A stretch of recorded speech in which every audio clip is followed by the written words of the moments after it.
Jangan lupa subscribe, like, komen, dan share YouTube TVRI Bengkulu. Dan nyalakan loncengnya ya. Pemirsa, Anda kembali bersama kami tentunya masih di Berendo ya. Kita kembali ini mengulas seputar dengan korupsi. Kita stop korupsi sejak dini. Kita kembali ke Pak Eko dan juga Pak Eka dan juga Ibu Yeni ya Bu ya, berkaitan tadi dengan korupsi. Mungkin kita ke Pak Eka dulu Pak. Aduh, jadi Pak Eko terus siapa ini Pak Eko sebenarnya? Pak Eko siapa ya? Pak Eka ini untuk Inspektorat Daerah sendiri Pak, perannya, strateginya seperti apa sebenarnya untuk mengawasi potensi-potensi korupsi yang terjadi di lingkungan mungkin pemerintahan seperti itu Pak. Baik Mbak Tila dan pemirsa sekalian ya, Inspektorat sebagai aparat pengawas intern pemerintah atau lebih keren disebut APIP itu melakukan kegiatan preventif ya. Kita melakukan audit, kita melakukan review, kita mengadakan pemantauan di perangkat-perangkat daerah ya. Gunanya adalah kita melakukan pemeriksaan duluan ya sebelum nanti pihak luar yang masuk. Kalau APIP itu, Inspektorat itu melakukan pemeriksaan di tahun berjalan. Ini misalnya tahun 2025 nih, kita melakukan pemeriksaan di 2025.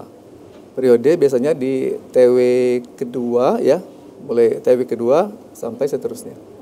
Gunanya adalah kita ingin memastikan OPD-OPD itu bisa melaksanakan kegiatan dengan baik dan sesuai dengan aturan.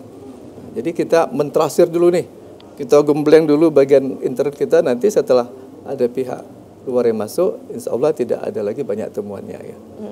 Jadi kegiatan kita selain kita melakukan preventif, juga kita melakukan sosialisasi ya kepada OPD-OPD itu terkait dengan misalnya ada aturan yang terbaru, ada peraturan pemerintah yang harus dilaksanakan sekarang, dan itu biasanya adalah peraturan-peraturan yang krusial yang harus kita sampaikan. Jadi jangan sampai nanti misalnya ini terkait dengan juknis dana BOS itu segera kita sosialisasikan segera. Karena ya terus terang saja dana BOS ini banyak juga temuan-temuan yang terjadi ya. Kenapa yang paling tidak disukai oleh pemeriksa itu adalah temuan berulang. Baik intern ataupun ekstern. Yang namanya temuan berulang itu kesel gitu ya. Gak ada perubahan ini terus gitu ya. Makanya kita dari APIP itu jangan sampai terjadi temuan-temuan berulang ya. Kalau temuan berulang itu kita sebagai APIP juga gagal dong. Iya. Artinya yang kita sudah sampaikan itu tidak dilaksanakan dengan baik ya. Untuk itulah kita selalu mentrasir, menyampaikan aturan-aturan terbaru terkait kegiatan-kegiatan di masing-masing. Juga kita mempunyai narah hubung ya dengan BPK, dengan BPKP, dengan KPK ya. Terkait itu semua juga dengan aparat penegak hukum ya. Karena yang kita inginkan adalah hari ini harus lebih baik dari hari kemarin ya. Hari esok harus lebih baik dari hari ini. Iya betul. Jadi baik terus setiap harinya, lebih baik ya Bapak ya. Baik, kalau untuk pengawasan sendiri itu berapa kali dalam 1 tahun Pak pengawasan? Oh iya, kalau pengawasan itu kita sudah berbasis risiko. Ya artinya kita sudah mentrasir OPD-OPD itu risikonya paling tinggi. Misalnya kalau dana BOS itu jumlah murid yang paling banyak gitu ya. Terus juga dana yang otomatis dananya juga yang paling besar. Tapi kita tidak itu saja. Nanti mentang-mentang kita itu terus nanti yang lain tidak terawasi. Jadi kita selalu meng-crossing Mbak ya antara yang terbanyak, yang sedang, yang sedikit sehingga secara keseluruhan itu akan bisa kita periksa semua. Kalau OPD-OPD itu kita lakukan yang saya katakan tadi di tahun berjalan ya. Artinya OPD-OPD itu akan mendapat giliran melakukan pemeriksaan. Dapat semua Mbak. Oh dia pasti dapat gitu ya Pak pasti untuk akan pemeriksaan. Oke, baik. Nah kalau dari penyuluh korupsi Bu, ini seperti apa sih mungkin skemanya? Mungkin cerita dulu deh Bu, ini penyuluh korupsi ini seperti lahirnya nih dari mana gitu ya?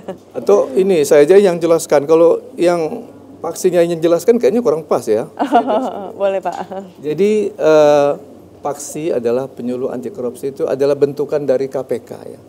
Jadi KPK melakukan seleksi terhadap person-person yang dianggap mampu dan person itu mau.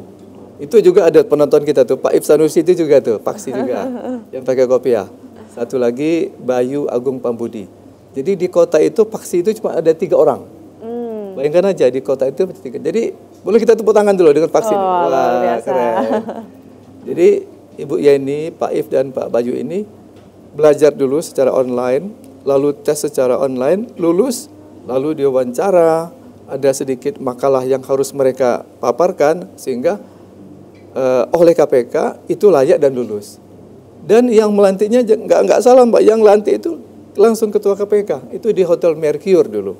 Itu ada langsung ketua KPK dan langsung gubernur yang melantik. Jadi bergengsi ini, Mbak. Jadi rompinya itu mahal, nggak pakai rompi. Oh ada. Cuma kali Iya, ada rompinya tuh. Iya, rompi warna biru. biru muda, biru laut ya. Itu mungkin kami inspektorat sangat mendukung ya.